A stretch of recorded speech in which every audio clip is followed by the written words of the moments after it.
सब देखने और सुनने वालों को मोहब्बत भरा सलाम चलेंगे। जर्मनी इरफान अल खासा हमारे साथ है। नाज़रीन, जब से मनहाइम में जो एक वाक़या पेश आया, एक पुलिस वाले को कत्ल किया गया, एक अफगानी ने कत्ल किया, इस वक्त जर्मनी की तमाम सियासी पार्टियां और आवाम जो है वो सोशल मीडिया पे, और जो गैर मुल्की है वहाँ पे ख़ासकर अफ़गानिस्तान के लोग और शाम के लोग, उनको निशाना भी बनाया जा रहा है।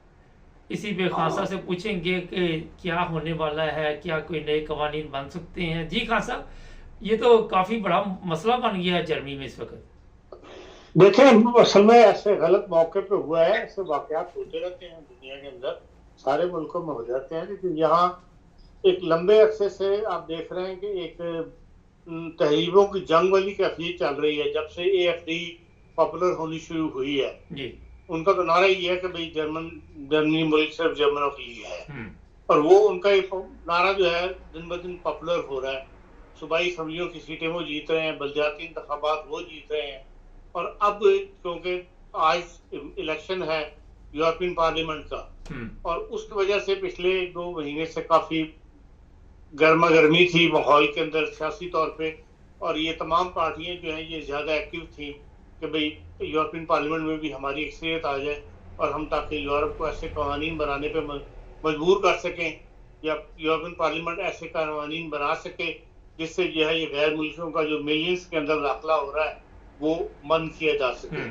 और इस माहौल के अंदर एक अफगानी ने उठ के चाकू मार दिया पुलिस वाले को, तो उससे जाहिर है कि ज्यादा आग लगनी थी, और वो आग लगी भी है। इस वक्त जर्मनी के अंदर हर जगह मौजूद यही है।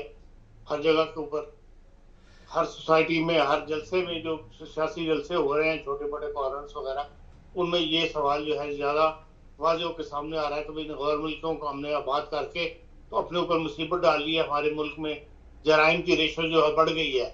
हालांकि अगर आप देखें तो जब ईस्टर्न ब्लॉक यहाँ आना शुरू हुआ है 90 के बाद, जर्मनी मुत्तहिद होने के बाद, तो ईस्टर्न ब्लॉक के लोग यहाँ आए थे। उस जमाने में ज्यादातर रेशो बड़ी थी जराइम की जर्मनी के अंदर, खतरनाक हद तक चली गई थी। मतलब फिक्रमंद हो गई थी जर्मन हुकूमत के भाई ये इस जर्मनी के लोग आके तो बहुत ज्यादा यहाँ जराइम कर रहे हैं। ये चोरी चकारी वाले जुर्म और ये लूटना लाटना ये जर्मनी में कभी नहीं हुआ था, ये उस जमाने में हुआ। फिर वो बाहर समझ गया, नौकरियां लग गई, बेरोजगारी थी उनको। अब ये क्योंकि जर्मन अब मिलियंस के हिसाब से आए हुए हैं, हमारे शामी, अरब और दूसरे ममालिक से लोग, रुक नहीं गई किसी तरीके से। कश्तियां रोकने की भी कोशिश कर ली, लेकिन वो जैसे कहना चाहिए सैलाब आता चला जा रहा है। हर महीने, हर हफ्ते पता लगता है कि इतने हजार जो है मजीद जर्मनी में आ गए हैं असाइलम वाले। इससे जर्मनी के अंदर माहौल ज्यादा गैर मुल्कों के खिलाफ बना हुआ है। तो उसी दौरान अब इस किस्म के वाकयात होने शुरू हो जाए तो उसका रिएक्शन जो ज्यादा आया करता है, और यही इस वक्त रिएक्शन जो है वो शो हुआ है। अगर आप देखें तो इस साल 23 के अंदर जो 5 बड़ी ममालिक हैं जिनके लोगों ने नेशनलिटी लिया है, उनमें शाम और अफगानिस्तान शामिल है। 5 में से 4 मुसलमान ममालिक हैं और एक रोमानिया है जो ईस्टर्न ब्लॉक का है, बाकी सारे मुसलमान ममालिक हैं। तो उससे भी ये रिएक्शन शो किया गवर्नमेंट आवाम ने, भी आप इनको इस कदर नेशनलिटियाँ क्यों दे रहे हैं। तो 2 लाख से ऊपर नेशनलिटी दी गई है पिछले साल, और उनमें इस तमाम मुसलमान ममालिक शामिल है। तो इसका हाल तो यही है कि ज्यादा से ज्यादा पुरअमन रहा जाए और इस किस्म की हरकत ना की जाए, और जर्मन सोसाइटी के अंदर खिदमत का काम किया जाए ताकि इन लोगों के जज्बे ठंडे हों। ये मैंने देखा है, तजर्बे की बात बता रहा हूँ आपको, कि जहाँ जहाँ इस सोसाइटी में जर्मन सोसाइटी की खिदमत की है, उन लोगों को उन्होंने अपनाया है, उनको अप्रिशिएट किया है। अभी ये बाड मारिनबर्ग, जहाँ से कोबलेंस के पास एक शहर है, वहां पे 300 पौधे दिए हैं मुकामी इंतजामिया को उन्होंने। तमाम जो, हालांकि कोई बड़ी वहां पर पाकिस्तानी कम्युनिटी नहीं रहती, 25-30 आदमी वहां है MJ कम्युनिटी के, उन्होंने पैसे इकट्ठे करके और 300 दरख्त वहां पे अप्रिशिएट किया, सोसाइटी को दिए हैं, वहां की इंतजामिया को। 2 शहरों के मेयर उस तकरीब में आए हुए थे, सबने अप्रिशिएट किया। 25-30 जर्मन मेहमान थे, सबने अप्रिशिएट किया कि हाँ जी, इससे पता लगता है कि आप वाकई जर्मन सोसाइटी की खिदमत करना चाहते हैं। या जर्मन सोसाइटी में मिक्स होकर रहना चाहते हैं। तो इस किस्म के अगर वाकयात ज्यादा हों गैर मुल्कियों की तरफ से तो उससे यकीनन फर्क पड़ेगा और इस किस्म के वाकयात जो है, जो नफरत की फिजा पैदा हो रही है, उसमें कमी आएगी। जी खान साहब, ये बताइए कि इस वक्त ऐसी बातें भी हो रही हैं कि कुछ शायद कवानीन ऐसे बनाए जाएं, जराइम पेशा अफराद को वापस भेजा जाए और दोबारा उनको यहाँ आने दिया जाए। ये जिस बंदे ने चाकू मारा तलक अफगानिस्तान से, इसे भी मेरा ख्याल है, जो मुझे समझ आई है कि वापस भेजने के ऑर्डर हो चुके थे 2013 में शायद, लेकिन ये जो यहाँ के ब्योडे हैं इसे वापस नहीं भेज सके और वो कह रहे हैं कि जनाब इसमें इनका भी कसूर है। तो आप समझते हैं इसमें तेजी आएगी? देखें, कवानीन तो अब भी मौजूद है कि जो भी क्राइम करता है उसको, गैर मुल्की जो क्राइम करता है उसको उनका सजा जब वो पूरी हो तो उसको फौरी तौर पर निकाल दिया जाए।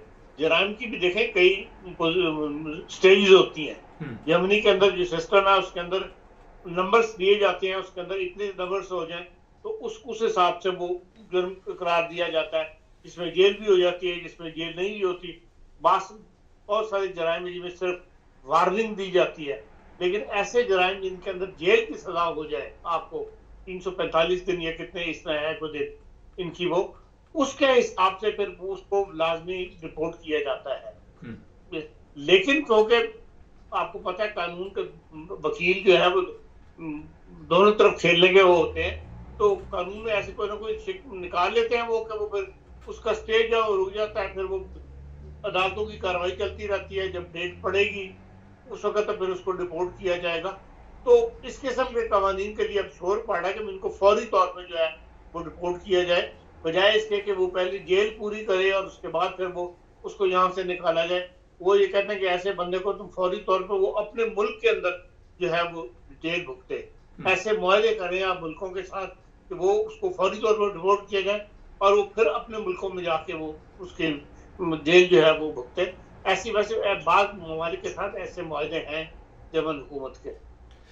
खान साहब, एक और इस वक्त जो बड़ा सवाल है वो यही है कि ये नेशनलिटी के जो कवानीन आसानी पैदा की थी, हो सकता है आप समझते हैं कि इनमें दोबारा कोई तब्दीली पैदा कर दी जाए पार्लियामेंट में, जिस तरह इस वक्त महाजराई शुरू हुई है वहां पे?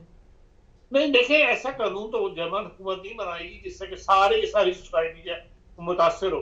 असल चीज तो सिर्फ ये है कि जो जराइम पेशा अफराद है वो चंद % ही होते हैं, उनको सामने रख के कानून बनाया जाता है। अभी भी आप देख लें कि जो कीनिया से जो ड्राइवरों का सिलसिला शुरू है उसकी अभी दूसरी खेप आई है।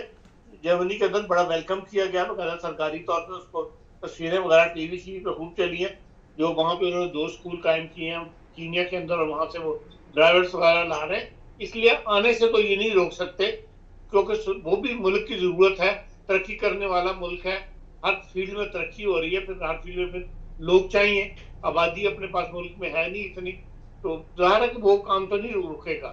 तो सिर्फ ये है कि जराइम पेशा को सामने रख के ही कवानीन बनाए जाते हैं और उन्हीं को सामने रख के बनाए जाएंगे। आम पर से पब्लिक के लिए कोई ऐसी पाबंदी नहीं होगी। जो नरम कानून किया गया है वो इसीलिए किया गया है नेशनलिटी का कि लोग जर्मन नेशनलिटी इख्तियार करें।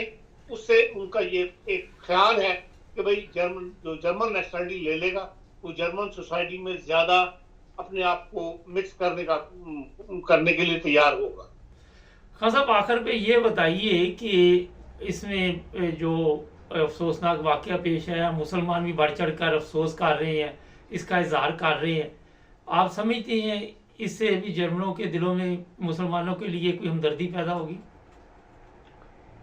देखिए, जनरल हमदर्दी जो मुसलमानों के लिए जहां जुल्म होता है वहां हमदर्दी पैदा होती है।